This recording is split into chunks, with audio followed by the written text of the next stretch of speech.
লেভেলের ডাকাত হলে তারা কনক্রিটের বদলে, পাথরের বদলে, রডের বদলে তারা কি দেয়? ফোম দেয়। চিন্তা করতে পারেন আপনারা? এই যে ফোম, এই যে ফোম,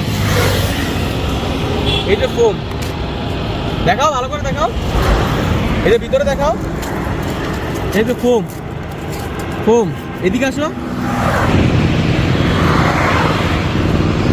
আসসালামু আলাইকুম সবাইকে। তো দেখাও এখানে কি দেখতে পাচ্ছেন? ফোম, এদিকে আসো, ফোম দেখাও, এদিকে দেখাও, ভালো করে দেখাও, ভিতরে সব ফোম এগুলো। তারপর এইদিকে দেখাও, যে যে জায়গাগুলো ভাঙছে এগুলোতে বাইসা উঠছে।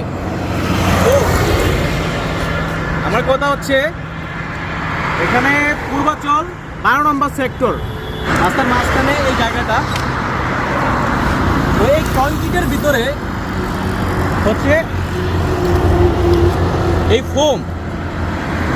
আমার প্রশ্ন হচ্ছে বাংলাদেশ সরকারের কাছে যে একটি রাস্তার যে ইনফ্রাস্ট্রাকচার, এটা কনক্রিটের ব্লক, হ্যাঁ, এইগুলোর মধ্যে এই ফোমটা কিভাবে আসে?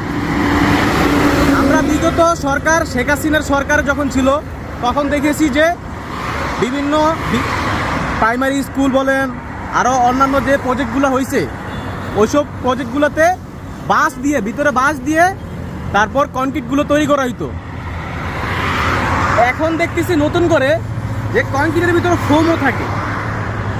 চিন্তা করতে পারেন কোন লেভেলে আছি আমরা? মানে বাংলাদেশে যদি আমাদের জন্ম না হতো আমরা কখনো এইসব জিনিস আবিষ্কারই করতে পারতাম না।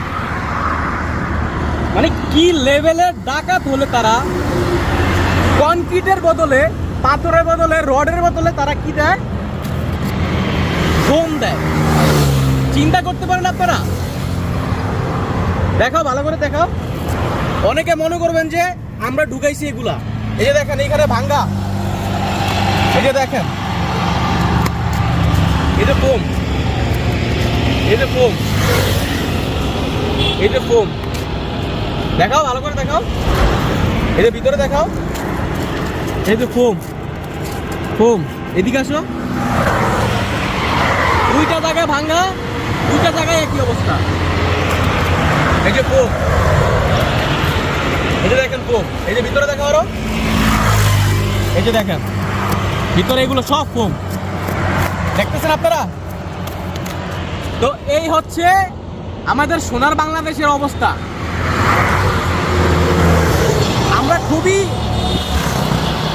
আমরা খুবই আনন্দিত ছিলাম যে বাংলাদেশ সেনাবাহিনী দ্বারা এই প্রজেক্টগুলো কমপ্লিট হয়েছে। আমরা আশা করি না যে বাংলাদেশ সেনাবাহিনীর যে এই প্রজেক্টগুলোতে এইসব ঘটনা ঘটবে।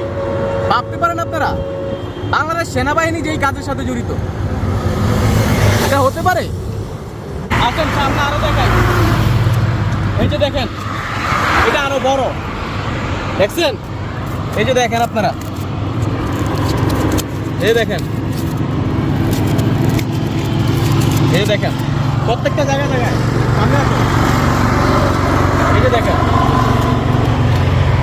দেখছেন? এই যে দেখেন ফোম, ঠিক আছে, এই যে দেখেন ফোম,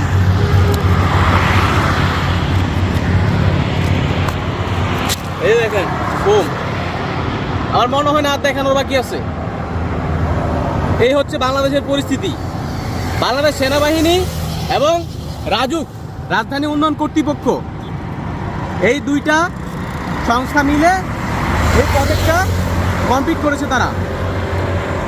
তো এই প্রজেক্টে যদি এই অবস্থা হয় তাহলে গ্রামে গঞ্জে যে সমস্ত প্রজেক্টগুলো হয়েছে ওদিকে, ওইসব প্রজেক্টগুলোর কি অবস্থা তাহলে একবার ভাবুন তাহলে আপনারা।